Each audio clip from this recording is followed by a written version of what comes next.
todos, ¿cómo están? Estamos acá de regreso con un sermón más, con un programa más en nuestra serie Conociendo al Hijo de Dios. Este es nuestro tercer sermón. En el primero estuvimos hablando acerca de quién era el Verbo. En el segundo estuvimos hablando acerca de Nicodemo y el encuentro que tuvo con Jesús y cuando Jesús lo animó a nacer de nuevo. Y ahora vamos a entrar a nuestro tercer sermón y es cuando la mujer samaritana tiene un encuentro con Jesús, de la misma manera como lo hizo Nicodemo. Ahora la mujer samaritana lo va a hacer también con Jesús. Así que acompáñennos en nuestro tercer sermón de nuestra serie Conociendo al Hijo de Dios. Y el título de este sermón es Jesús es el agua en el desierto. Y vamos a descubrir por qué mientras interpretamos nuestros 26 versículos del capítulo 4 del Evangelio de Juan. Y por supuesto vamos a orar para entrar de lleno a nuestro mensaje. Señor, venimos a ti en oración y oramos por este tiempo, oramos por este sermón, Señor. Pedimos la guía, Señor, de tu Espíritu Santo en medio de nosotros y a los que nos están viendo, a los que nos están escuchando, a los que nos están sintonizando en casa, junto a la familia, junto a los hijos, Señor, junto a los amigos. Oro, Señor, que este mensaje sea, Señor, como un pan, como un alimento que llena, como un alimento, Señor, que sacia, no para su cuerpo físico, sino para su espíritu, sino, Señor, para su alma. Así que en tus manos, Señor, ponemos este tiempo y, Padre, háblanos. Háblanos esta noche, te lo pedimos en el nombre de Jesús. Toca nuestras vidas. Amén. Muy bien, vamos entonces a abrir nuestras Biblias en el capítulo 4 del Evangelio de Juan y vamos a interpretar los primeros 26 versículos y vamos a descubrir qué es lo que el Señor tiene para nosotros. Amén. Vamos al versículo, vamos a partir desde el versículo 3. Salió de Judea y se fue otra vez a Galilea. Eso es lo que dice el versículo 3. Primeramente, tenemos que entender acá que Jesús estaba en Judea. Es la ciudad donde él nació, porque en Judea estaba Jerusalén y también en Jerusalén estaba esta otra ciudad al lado que es Belén. Entonces sabemos que Jesús nació en Belén, que está cerca de Jerusalén. Estas dos ciudades son internas a lo que es Judea. Y Jesús se fue a Galilea porque en Judea su fama ya estaba muy extendida, su fama ya se había esparcido por diferentes lugares. Entonces la secta de los judaizantes, de los fariseos y de los 70 ancianos ya sabían ya acerca de Jesús y querían prenderle para ponerlo preso o para matarle. Entonces Jesús, para evitar problemas, decide mejor irse allá a Galilea. ¿Pero qué hay en Galilea? ¿Por qué él va a Galilea? Porque en Galilea está la ciudad donde él creció. Recuerden, acabo de mencionar que él nació en Belén, en Judea, pero él se crió allá en Galilea, donde está esta ciudad que se llama Nazaret. Por eso él fue también conocido, fue llamado como Jesús de Nazaret, porque en Galilea había una pequeña región que se llamaba Nazaret, que fue allí donde probablemente vivían sus padres, que fue allí donde probablemente él creció, y por eso decide irse para allá. Eso es lo que está diciendo el versículo 3, que él salió de Judea porque las cosas estaban muy complicadas, lo querían perseguir y atraparlo, y se fue allá a Galilea, donde estaba Nazaret, que fue el lugar donde él también creció, pero él nació en Belén. Versículo 4. Y le era necesario pasar por Samaria. Cuando Jesús decide irse a Galilea desde Judea, vemos en el mapa que Judea está abajo y Galilea está arriba. Entonces es Judea en el reino del sur y Galilea en el reino del norte. Pero en medio, aquí en medio, está Samaria. Entonces, para que Jesús pudiera llegar a Galilea, sí o sí tenía que pasar por Samaria, y es allí, en Samaria, en su camino hacia Galilea, donde él tuvo ese encuentro con la mujer samaritana, que lo vamos a descubrir, por supuesto, más adelante. Versículo 5. Vino pues a una ciudad, obviamente una ciudad de Samaria, porque estaba pasando por Samaria. Vino pues a una ciudad de Samaria llamada Sicar. Atención, Sicar está en Samaria, no está en Judea ni tampoco en Galilea, en Samaria, en el medio. Vino a una ciudad llamada Sicar, junto a la heredad que Jacob dio a su hijo José. ¿Por qué dice heredad? Porque años atrás,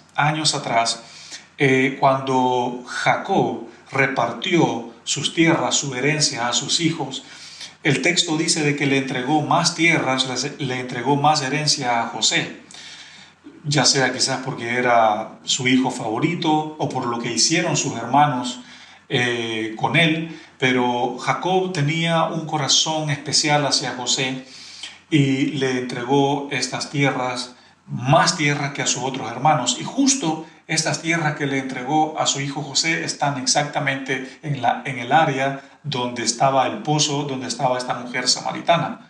Por eso el texto dice que en Sicar, junto a la heredad de Jacob que le dio a su hijo José.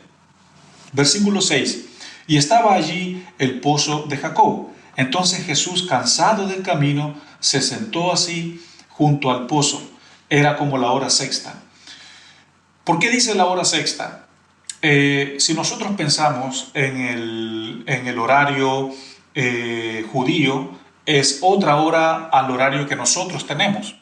El horario que nosotros tenemos es el horario romano, el que empezaron los romanos. Entonces, la hora sexta, si nosotros lo vemos en el calendario o en el horario judío, son aproximadamente las 12 del mediodía. Esa es más o menos la hora sexta en el horario o en el reloj judío. Pero si nosotros lo vemos en el horario romano, que es en el que nosotros estamos, son las 6 de la tarde, lo cual obviamente tiene sentido. Pero acá probablemente se está refiriendo al horario de los judíos. ¿Por qué? Porque el horario de los judíos, la hora sexta, la ponen a las 12 del mediodía. Y a las 12 del mediodía hace calor, el sol está justo encima de nuestra cabeza y Jesús estaba cansado del camino y por eso tuvo que hacer una pausa, tuvo que tomarse un break para poder tomar un poco de agua y calmar un poco el calor, porque era la hora sexta, o sea, las 12 del mediodía. Versículo 7. Vino una mujer de Samaria a sacar agua, y Jesús le dijo, dame de beber. Nosotros vemos acá que viene esta mujer a sacar el agua. ¿Y quién es acá el que tiene la iniciativa? El que tiene la iniciativa acá es Jesús. La mujer samaritana no habló primero. Ella no soltó la primera palabra. Fue Jesús el que la vio y dijo, dame de beber. Entonces nosotros vemos acá el corazón de Jesús que quería, por su amor y por su compasión hacia esta mujer, quería perdonarle sus pecados y quería que esta mujer se encontrara con él para que pudiera entrar al reino de los cielos y así obviamente recibir la vida eterna. Entonces la iniciativa acá es de Jesús. Él fue el que soltó la primera palabra y dijo, dame de beber. Versículo 8. Pues sus discípulos habían ido a la ciudad a comprar de comer. Los discípulos para este entonces siempre andaban con Jesús, pero justo en este momento ellos se habían apartado de él para ir a comprar algo de comer mientras Jesús caminaba hacia Samaria. Versículo 9. La mujer samaritana le dijo, ¿cómo tú, siendo judío, me pides a mí de beber? Que yo soy mujer samaritana, porque judíos y samaritanos no se tratan entre sí, es decir, no se llevan bien. Para que nosotros podamos entender lo que la mujer dijo, de que judíos y samaritanos no se llevan, tenemos que remontarnos a años atrás en el Antiguo Testamento y para esto quiero tomarme unos 2 minutos para dar un poco de contexto histórico. Cuando el reino se dividió por el pecado de Salomón, fue el reino del norte y el reino del sur. En el reino del sur estaban dos tribus, la tribu de Benjamín y la tribu de Judá. En el reino del norte estaban 10 tribus. Ahora, ¿por qué es que ellos no se llevan? Porque cuando ambos reinos, tanto el del norte como el del sur, se fueron a la esclavitud por su pecado, el reino del norte se fue primero, entonces ellos los dispersaron. Cuando ellos fueron conquistados por todos estos reinos de Siria, y después de Siria viene Babilonia, cuando vienen estos reinos que conquistan al reino del norte, una de las características de estos reinos que los conquistaron era dispersar a todos los ciudadanos. Entonces esto fue lo que pasó con el reino del norte, que cuando fueron conquistados los dispersaron. Entonces la sangre, la raza judía, la raza de Abraham se mezcló. Entonces cuando los judíos se dieron cuenta que esa raza se mezcló, dijeron, no, estos ya no son de nosotros, estos ya no son puros como nosotros que somos sangre pura. A diferencia de los judíos que años después se fueron a la esclavitud con el imperio babilónico por el mando de Nabucodonosor, ellos no se dispersaron, ellos se fueron en grupito como todos los pollitos y se fueron al exilio y allá no los dispersaron. Y juntos, después de los 70 años, volvieron y así continuaron con la sangre pura, con el linaje.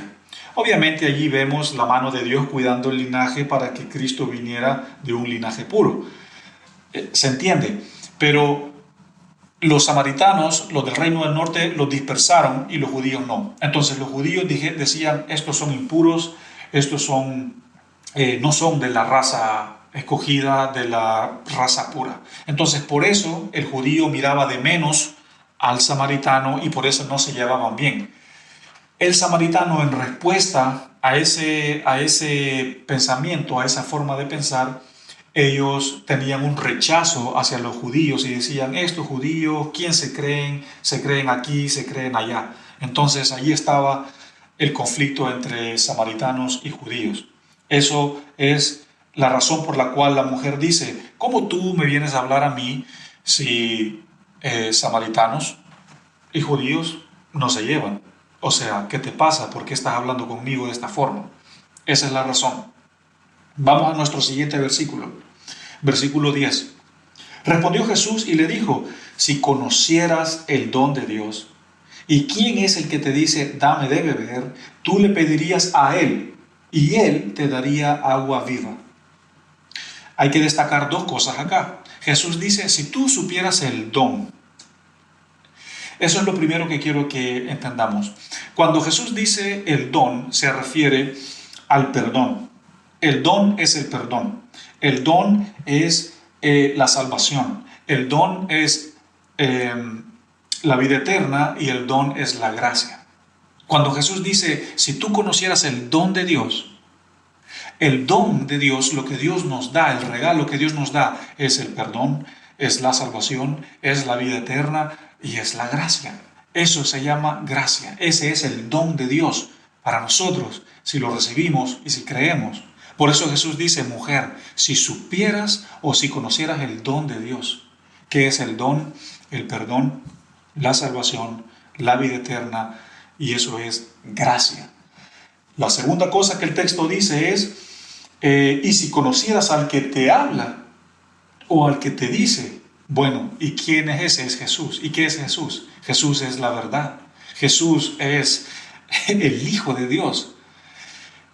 Él es Dios hecho carne. Él es Dios encarnado en un cuerpo de hombre. Lo dijimos anteriormente en el sermón primero, cuando Jesús es el verbo. Nada más y nada menos. No es poca cosa quién es Jesús. O sea, por favor, estamos hablando de algo serio. Y por eso Jesús le dice, si tú supieras el don de Dios y si supieras quién te está hablando, otra cosa sería. Versículo 11. La mujer le dijo, Señor, no tienes con qué sacarla y el pozo es hondo. ¿De dónde pues tienes el agua viva? Porque Jesús anteriormente le había dicho que si ella supiera quién le estuviera pidiendo, ella le pediría a él y él le daría agua viva. Y él menciona la palabra fuente. ¿Por qué menciona la palabra fuente? Porque Jesús se compara con una fuente. ¿Y qué es una fuente? Es un sinónimo de abundancia, un sinónimo de que siempre hay, un sinónimo de que genera y genera y brota y sale y siempre hay. Siempre hay, siempre hay, siempre hay. La fuente es un sinónimo de abundancia y con eso se compara Jesús. Y en el siguiente versículo, cuando la mujer dice, el pozo es hondo y ¿cómo lo vas a sacar?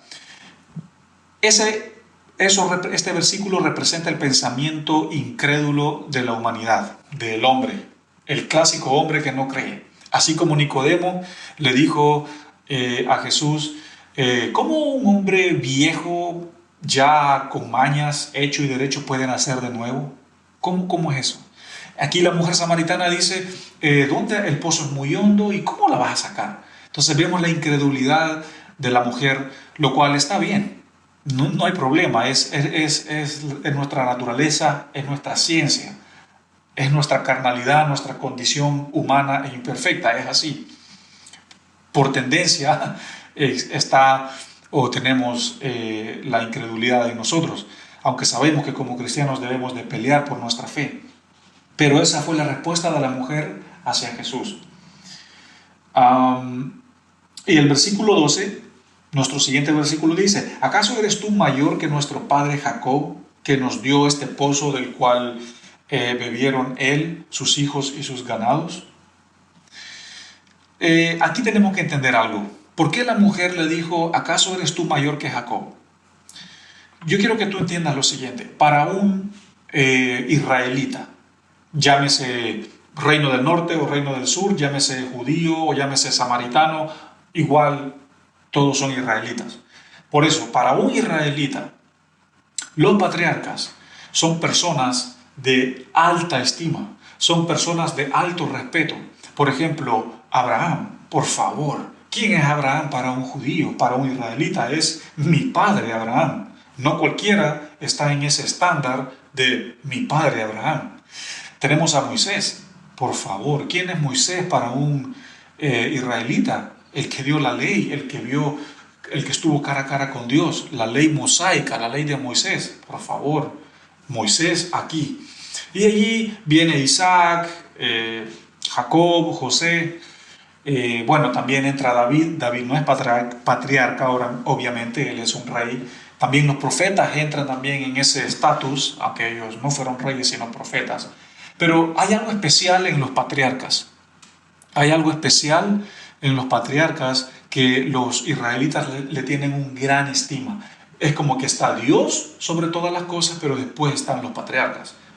Entonces, por eso la mujer acá le dice, ¿acaso tú eres mayor que mi padre Jacob?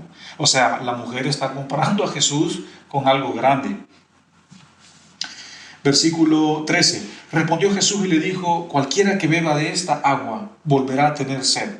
Es como que Jesús no quiso perder el tiempo en decir, mira, sí, yo soy mayor que Jacob y mayor que todo hombre aquí en la tierra, porque yo soy Cristo y mi supremacía está por encima de todas las cosas. Pero Jesús no quiso perder el tiempo con eso. Le dijo, ¿sabes qué, mujer? El punto es que el que beba de esta agua otra vez va a tener sed. Ese es el objetivo, ese es el punto. No quién es mayor que quién, si al final yo soy mayor que todos y basta. Pero el que beba de esta agua, volvamos al punto, dice Jesús, va a volver a tener sed. Pero, versículo 14, el que bebiere del agua que yo le daré no tendrá sed jamás, sino que el agua que yo le daré será en él una fuente de agua que salte para vida eterna. Jesús acá se está comparando también con una fuente, pero su propósito final de decir estas palabras es la vida eterna. Y yo quiero que tú entiendas, tú que me estás escuchando, que el gran propósito de toda la cristiandad, el gran propósito del reino de Dios acá en la tierra, el gran propósito de que Cristo vino acá, sí, aparte de darnos el perdón, de darnos redención, etc., el gran propósito de toda la cristiandad y de la deidad es la vida eterna. Eso es lo más importante. Lo más importante de ser cristiano es alcanzar la vida eterna. Es una vida que no tiene fin. Es algo que sobrepasa nuestro entendimiento. No lo podemos comprender cuando pensamos que es una vida que no tiene fin. Y ese es el regalo, ese es el don que Dios nos ofrece a través de su Hijo Jesucristo. Versículo 15. La mujer le dijo: Señor, dame de esa agua para que no tenga yo sed, ni venga aquí a sacarla. La mujer nunca había escuchado a una persona que le hablara de esa manera, y ella pudo discernir, pudo sentir que había algo diferente en Jesús. Por supuesto, era Dios, pero ella se entregó inmediatamente y dice: Señor, dame de esa agua. Olvidémonos del agua del pozo, dame de esta agua. Versículo 16. Jesús le dice: ve y llama a tu marido y ven acá. Es como que Jesús dice: ok, ¿tú quieres de esta agua? Pongamos en prueba entonces a esta mujer. Versículo 17. Respondió la mujer y dijo: no tengo marido. Jesús le dijo: bien has dicho, no tengo marido. Versículo 18. Porque 5 maridos has tenido y el que ahora tienes no es tu marido. Esto has dicho con verdad.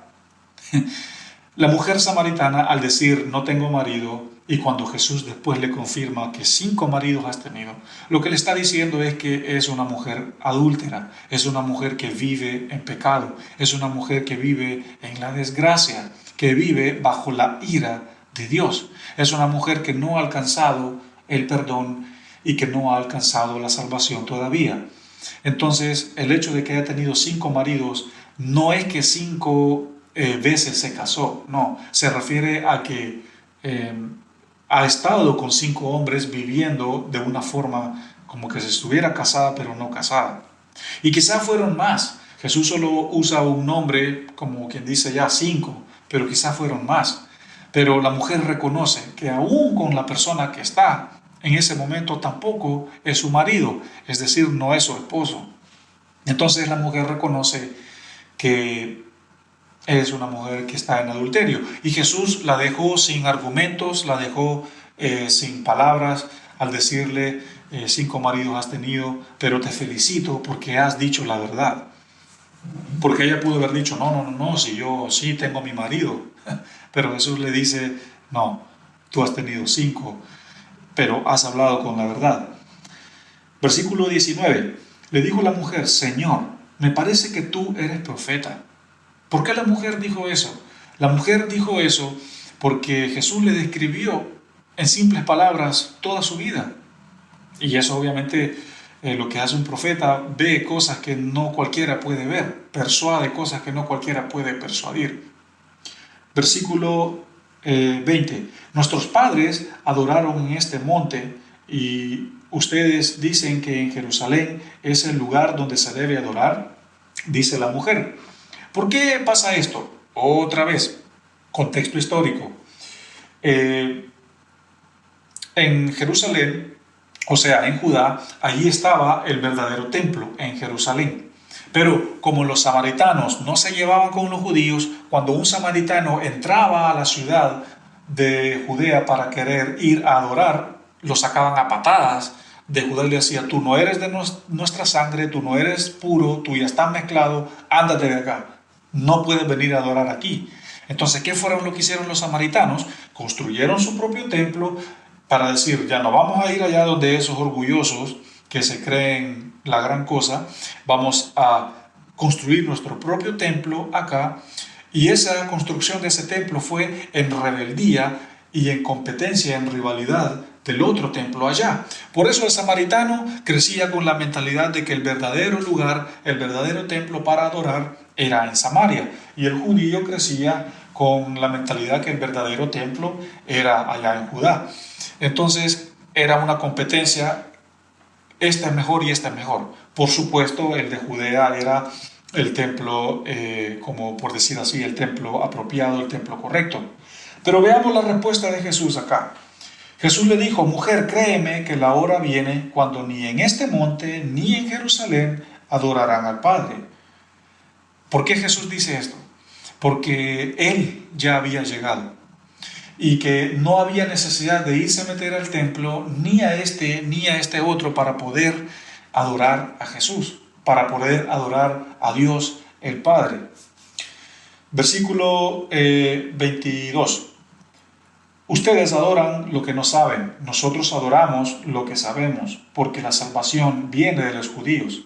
Jesús le habló la verdad y le dijo, mira, ustedes allá en Samaria andan adorando a cualquier cosa, andan adorando a cualquier dios pagano, hecho de metal, de plata o de bronce, pero nosotros acá adoramos al Dios verdadero. Por lo menos esa esencia no se ha perdido en Judea, y la salvación viene de los judíos. Versículo 23. Pero la hora viene y ahora es cuando los verdaderos adoradores adorarán al Padre en espíritu y en verdad, porque también el Padre tales adoradores busca que le adoren. Aquí hay que destacar dos cosas. Jesús dice en espíritu y en verdad. Hablemos primero de la palabra verdad. Jesús es la verdad. Él se representa como la verdad. Y adorar a Dios es que la verdadera adoración a Dios es por medio de Cristo, por medio de Él que es la verdad. Por medio de Cristo yo tengo acceso para adorar a mi Padre. Por medio de Cristo mi adoración llega y es aceptada hacia el Padre. Eso es por la verdad. Ahora, por el Espíritu es porque el Espíritu de Dios, cuando vino en el Pentecostés, ese Espíritu que también está en mí cuando yo recibí a Cristo, es el Espíritu quien a mí me guía en adoración, me guía hacia vivir una vida de devoción y de agrado hacia el Padre. Yo en mi propia fuerza no puedo vivir una vida santa. Es el Espíritu Santo en mí el que me hace vivir una vida correcta, santa y en adoración a Dios. Por eso dice en verdad, en espíritu o en espíritu y en verdad. Aunque hay muchas otras formas de interpretación en este versículo, muchas personas lo atribuyen a música, lo atribuyen a adoración basada en música y está bien. Pero acá en este sentido que lo estamos haciendo, la interpretación basada en su contexto, es que en espíritu y en verdad, la verdad es Cristo y el espíritu es lo que nos guía en adoración hacia el Padre. Versículo 24. Dios es espíritu y los que adoran en espíritu y en verdad es necesario que adoren.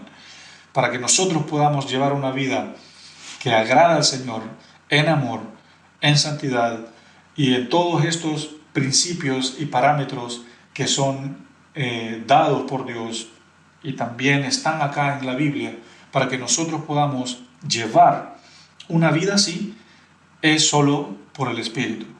Dios es santo, yo también soy santo. Vamos a nuestro siguiente versículo. Le dijo la mujer, sé que ha de venir el Mesías llamado el Cristo. Cuando Él venga nos declarará todas estas cosas.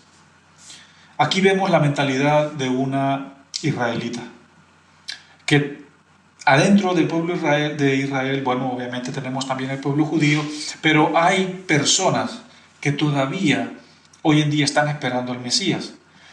Y acá en este tiempo, ella no sabía que el Mesías lo tenía en su propia cara. Por eso dice, bueno, cuando el Mesías venga, entonces estas cosas van a suceder. Entonces vemos allí también la falta de reconocer que el Mesías estaba enfrente de ella.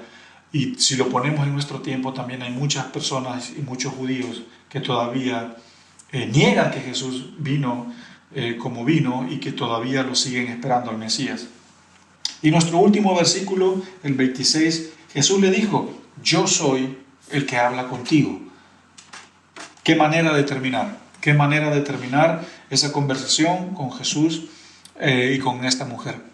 ¿Cuál es nuestra aplicación? ¿Cuál es el propósito de este mensaje?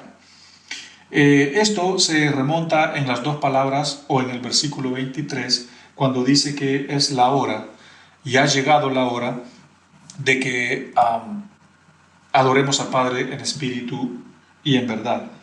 Ahora, ¿por qué verdad y por qué espíritu? De aquí vamos a sacar nuestra aplicación. Cuando nosotros venimos al Señor y le aceptamos y empezamos a caminar con Él, nosotros tenemos que vivir en la verdad. Y Cristo acá es la verdad. Él se presenta a Él mismo de muchas formas. La fuente de agua viva, yo soy esto, yo soy lo otro, que lo vamos a ir viendo más adelante. Pero sobre todas las cosas, Él es la verdad. ¿Y por qué la verdad? Porque Cristo es la verdad, es la única verdad que sacia, es la única verdad que llena, es la única verdad que me deja tranquilo. Así como cuando yo tengo hambre y como un buen desayuno o un buen almuerzo o una buena cena y yo quedo satisfecho, quedo tranquilo porque lo que he comido me llena, me sacia, me deja quieto. Pero cuando yo tengo hambre y como algo que no me llena, a los 10 o 15 minutos otra vez tengo hambre porque lo que comí no es suficiente. Entonces Cristo es la verdad que me deja conforme, la verdad que me llena, la verdad que me satisface, es la verdad que me sacia, es la verdad que me completa.